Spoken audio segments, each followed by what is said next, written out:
Making this game even more special is the close collaboration between Bethesda and AMD to unlock the full potential of Starfield. You're going to get the benefits of that obviously on your PC, but also on Xbox. We're super excited and can't wait to show everybody more. So thanks for having me. We're all here because we're committed to the biggest question of all. What's out there?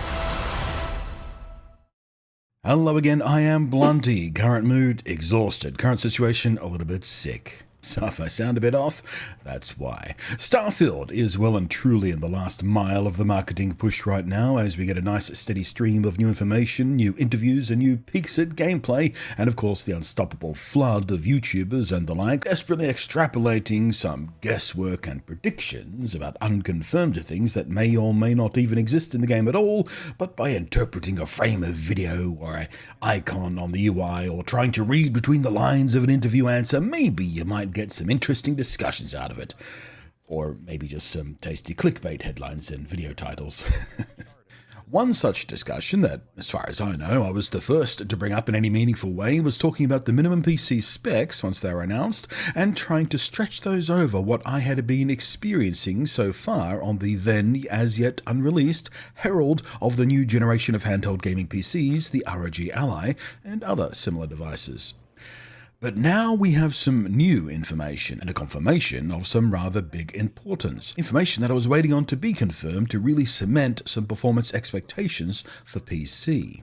Especially on the likes of the ROG Ally, and similarly, technically below minimum specs when it comes to the GPU, handheld PCs coming along running on the Ryzen 7840U and similar family of APUs. Which I think is a pretty enticing thought. How about you? Fancy some exploration or material farming? Perhaps a bit of piracy? Some sandwich hoarding while on your commute? Or just chilling under a tree in a local park? Maybe just curled up in bed, winding down for the day? Leave a comment in the down below. What would be your ideal place to sit up with the universe of Starfield in your hands and just chill for a while? While you're down there tippity-typing, consider giving the thumb a smack. Maybe check that you're subbed, and better yet, belled, especially because I've been finding a new place to live for the last few weeks, and I have uploaded sweet frick all to the channel, and that will surely balk me on the frickin' algorithm for a long while yet, so please help out with that, especially right now, please. You're good peeps, cheers for that. And cheers to the Patreon peeps too, going above and beyond in their support, just epic peeps. Right, so that key bit of information I was waiting on that was just confirmed, it came from AMD's social media, and also got an email about it from their media PR team. Actually, I got two emails because they messed up the link in the first one. And it was the official announcement that AMD are the exclusive PC partner for Starfield, which means there's some money changing hands in all likelihood, a co-marketing arrangement, and that AMD have been working directly with Bethesda's code monkeys to make sure AMD's CPU and GPU technologies are working as effectively as they can with this particular game. Nvidia do this too, of course, in many games, like Cyberpunk, one of the biggest, most recent examples, which was used heavily to promote RTX ray tracing, and they did it again with the RTX ray tracing overdrive thing, and they're going to do it again with the DLC coming along soon. But unlike on consoles, exclusive partnerships like this on PC games don't lock the other party out. But there are two bits of rather tasty information revealed in their little promo video today. One of the biggest of interest to me, especially in the context of my speculation about the game's performance on the ROG Ally, is that yes indeed, it now has officially been confirmed FSR 2.0 upscaling is built in. Hooray! I was really waiting on that news.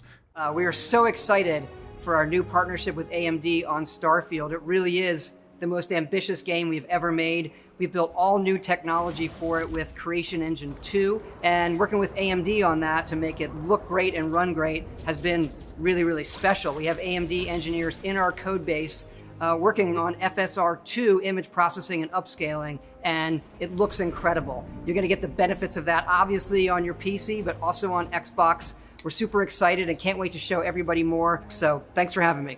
And that means my estimations about the performance and specific sacrifices, settings, and configurations to get Starfield working effectively on the ROG's technically under-spec GPU is very likely right on the money and should indeed work the way I described it. So that's pretty exciting. Especially if I'm super duper right. I get to put on my smug face and say, I told you so. See? Bloody smart.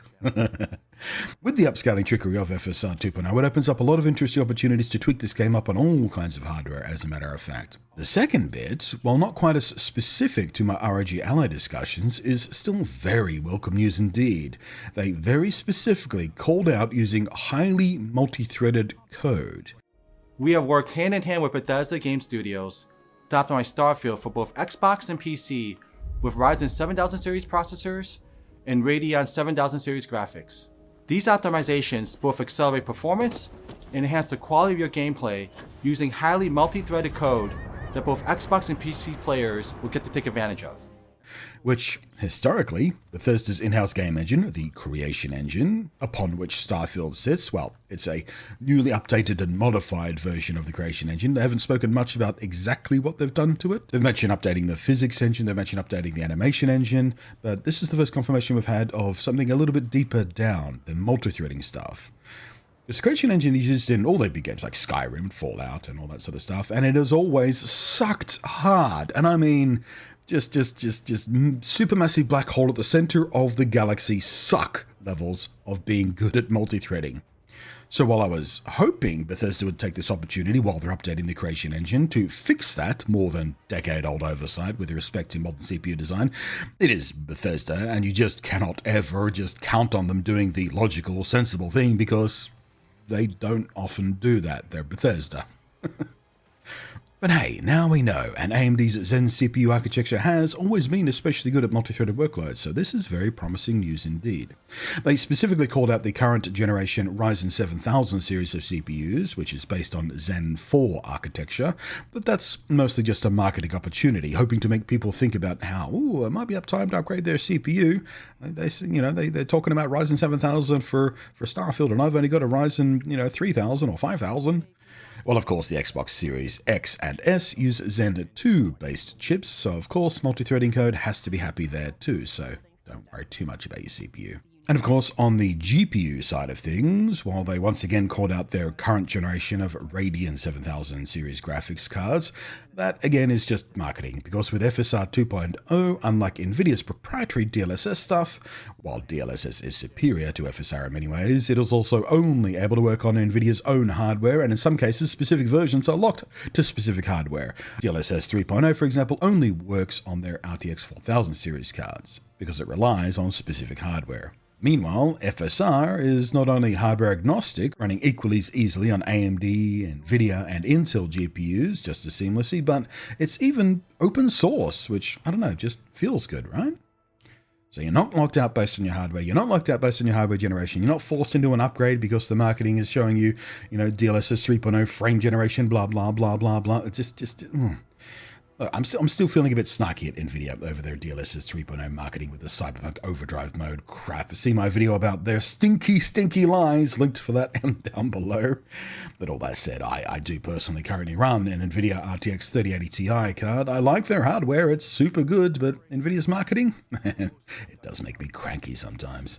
But yeah, on the full-on AMD side of things, such as with the ROG Ally, which uses an AMD APU, so it's got the Zen 4 CPU tech and RDNA 3 GPU stuff, I am pretty convinced that handheld Starfield is indeed in our future on these new generation of handheld gaming PCs. Steam Deck users, look guys, I wouldn't hold your breath on this one. I'm thinking even with FSR 2, your kit still isn't quite grunty enough for this particular game. It would be awesome if I'm wrong. I don't want you guys to miss out. It's not like I'm fanboying for the ROG Ally or one or the other or hating on Steam Deck. I mean, watch any of my videos about this kind of discussion if you're unsure on that. I want everyone to be able to play their games wherever they want to play them on, whatever they want to play them on. So I'm hoping I'm wrong, but I fully expect this is going to be one of those games that just is not going to be possible or even practical on the Steam Deck, unfortunately. In any case, thank you very much for watching, and I really hope this video does okay in the algorithm, because like I said, I've been away for a while, and that tends to balk you over with YouTube, because F us, I suppose. Goddamn corporate overlords. I am Blunty. I will catch you next time. Thank you as always, and especially to the patrons scrolling up above there. I will catch you next time.